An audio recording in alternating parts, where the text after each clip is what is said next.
Hi everyone, I'm Ollie.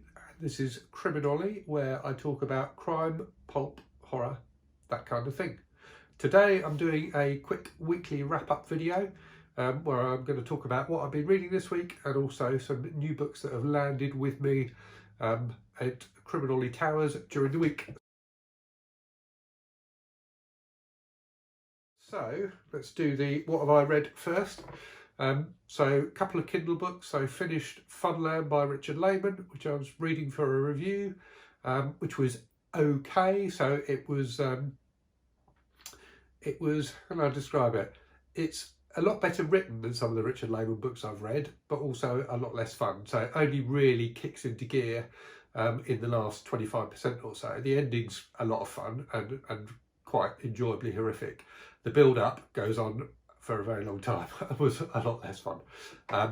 Also read on Kindle The Resurrectionist by Ruff James White, which was an interesting read. So it's extremely horrible in places, like really massively horrible. So it's about a guy who can bring people back from the dead, and he uses that power as an excuse to rape and kill people, basically.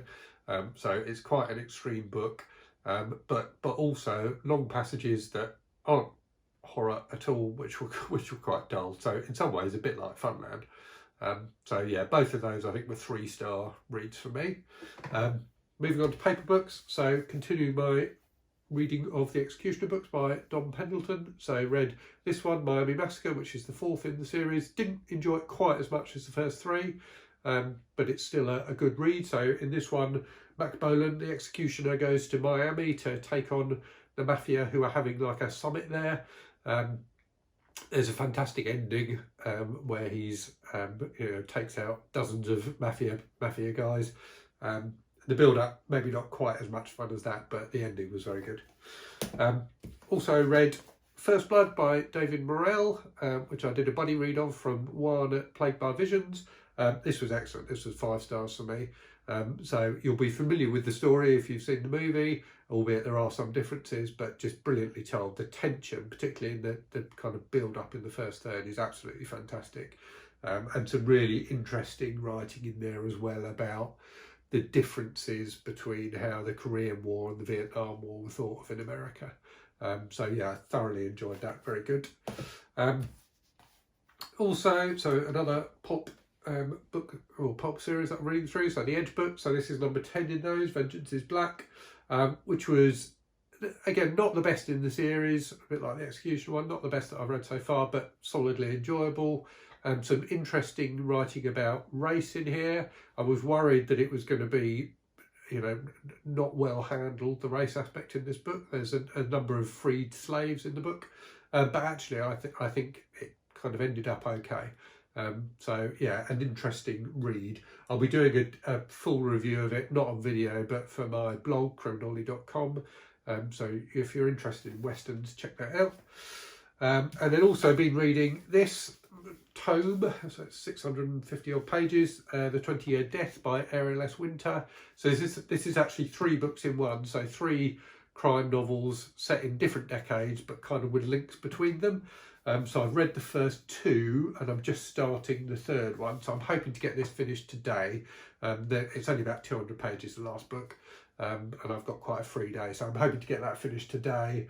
And then I think I'm going to do a joint review of this and 5 Decembers by James Kestrel, which was also from Hard Case Crime, because there's a few similarities between the books.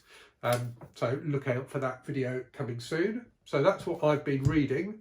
I think when I finish 20-Year Death, I'm probably going to do a reread of Let's Go Play at the Adams by Mendel Johnson. I've not read that for absolutely years and quite interested to read that again.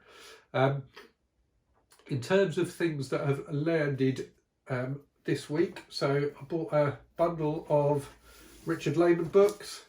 I couldn't, so they're on eBay. I couldn't pass them up for the price. It ended up being about £1.50 a book, which felt like a good deal. So I've got those. I think I've read all of these before, but none of them recently.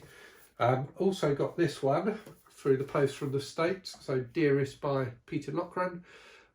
So I've got a review going up this week, I think it is, for The Third Beast by him. So he's a British kind of crime and horror writer from the 80s. This one has really good reviews, and I think that cover is absolutely fantastic. It's really kind of cheap looking, but also really creepy. So looking forward to reading that. And then also had a video that went up yesterday with my unboxing of the Abominable Book Club November box. So this is what I got in there. So The Children God Forgot by Graham Masterton, which looks good, including a signed bookplate. The Girl with All the Gifts by M.R. Carey, which I still haven't read, so despite everyone going on about it, I've not read it yet, so looking forward to that. And then this, The Ghastling, which is kind of a fanzine type thing with short stories in, really, really nicely presented. It's got fantastic sort of illustrations and things like that, as well as the story, so looking forward to that. And then also got this, which I've been meaning to read for years, the Border Trilogy by Cormac McCarthy. So very much looking forward to that, and I think I'm going to try and make that a December read.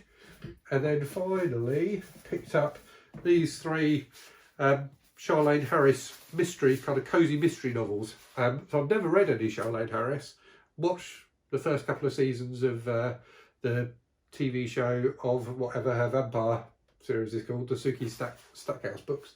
But yeah, these look quite fun, and they're just really nice little additions. So I found those in the charity shop and couldn't resist them.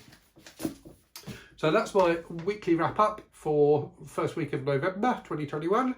Hope you've enjoyed that. If you've read any of these books, do shout and let me know what you thought of them. Well, I'll leave it there and look forward to speaking to you again soon. Cheerio.